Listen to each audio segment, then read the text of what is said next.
ایک غریب آدمی بدو رات کے وقت، وہ کہیں بیچارہ صبح سے چلا تھا، مدینے پہنچتے اسے رات ہو گئی.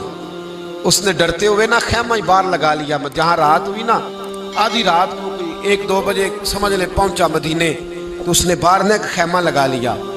بیوی اس کی امید سے تھی، بچے کی ولادت کا وقت قریب آ گیا، بیمار ہو گئی. اس نے خیمہ لگایا، بیوی اندر ہے. حضرت عمر فاروق گشت پہ تھے رات کو، ساتھ ایک غلام تھا. حضرت عمر فاروق رضی اللہ تعالیٰ عنہ کہنے لگے وہ آگ جل رہی ہے تھوڑی سی، پتہ کرو کون ہے.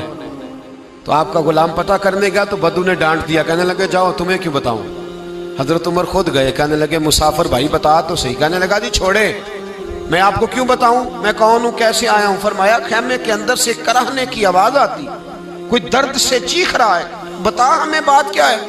کہنے لگا جی میں فلاں بستی فلاں علاقے کا ایک غریب ہوں، امیر المومنین عمر فاروق سے ملنے آیا ہوں، اور رات ہو گئی ہے تو یہاں خیمہ لگایا ہے، صبح میں ان سے مل کے چلا جاؤں گا.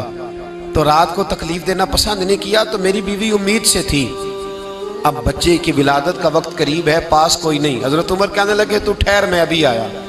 چہرے پہ نقاب ہے، اسے بتایا نہیں میں ہی امیر المومنین. عمر دوڑے گئے، اپنی زوجہ سے کہنے لگے اگر تجھے بہت بڑا اجر مل رہا ہو تو حاصل کرے گی.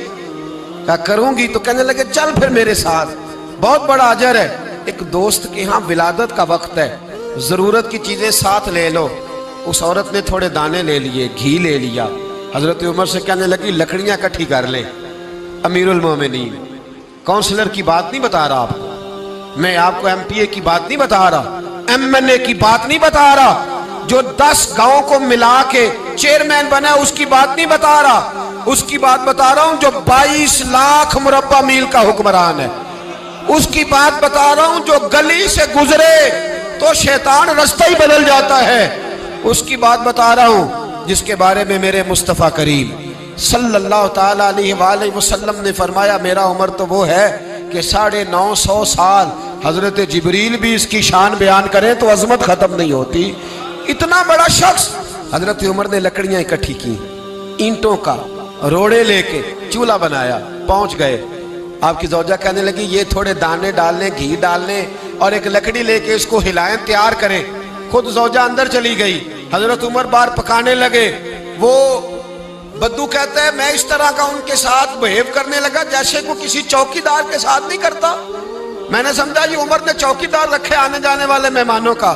میں کبھی پانی کا پیالہ مانگتا، کبھی کوئی بات، عمر دوڑے جاتے، کبھی پانی لاتے. او مسلمانوں، او میرے رسول کے غلام عزیزو، حضرت عمر فاروق وہ غلام کہتا ہے میں عمر سے کہتا، میں کہتا غلام پانی لا تو عمر دوڑ کے پانی لاتے. میں کہتا تجھے گھی پکانا بھی آتا ہے، پہلے بھی کبھی پکایا ہے؟ تو عمر فرماتے کوشش تو کر رہا ہوں. میں کہتا پہلے بھی کبھی تیری بیوی نے یہ کام کیا ہے؟ تو حضرت عمر کہنے لگے مجھے یاد نہیں، پوچھ کے بتاؤں گا. کہتے ہیں کیا رنگ تھا، کیا انداز تھا، کیا مصطفیٰ کی تربیت تھی، کیا انداز حضور نے سکھائے غلاموں کو. یہ کس طرح کا امیر ہے کہ یہ ہنڈیاں پکا رہا ہے، پھونکے مار رہا ہے ایک غریب کے لیے، دیہاتی کے لیے جسے جانتے بھی نہیں.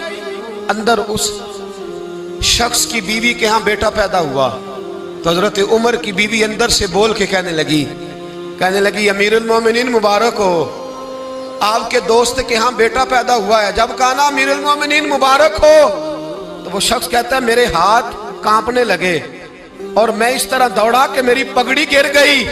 میں دوڑا تو عمر نے بلایا، کہا کدھر جاتے ہو؟ کہنے لگا آپ امیر المومنین ہیں، آپ امیر المومنین، آپ عمر ہیں.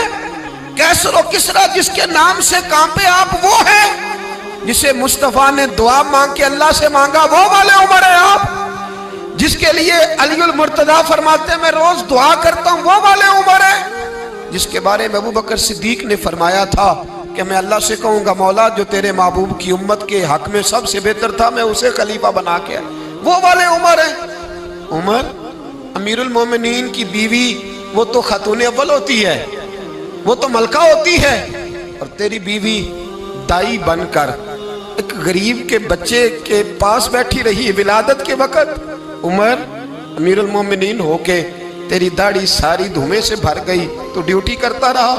تو سیدنا عمر رو پڑے اور اس بدو کو سینے سے لگا کے کہنے لگے تجھے پتہ نہیں تو کہاں آیا ہے؟ اس شہر کا پتہ ہے؟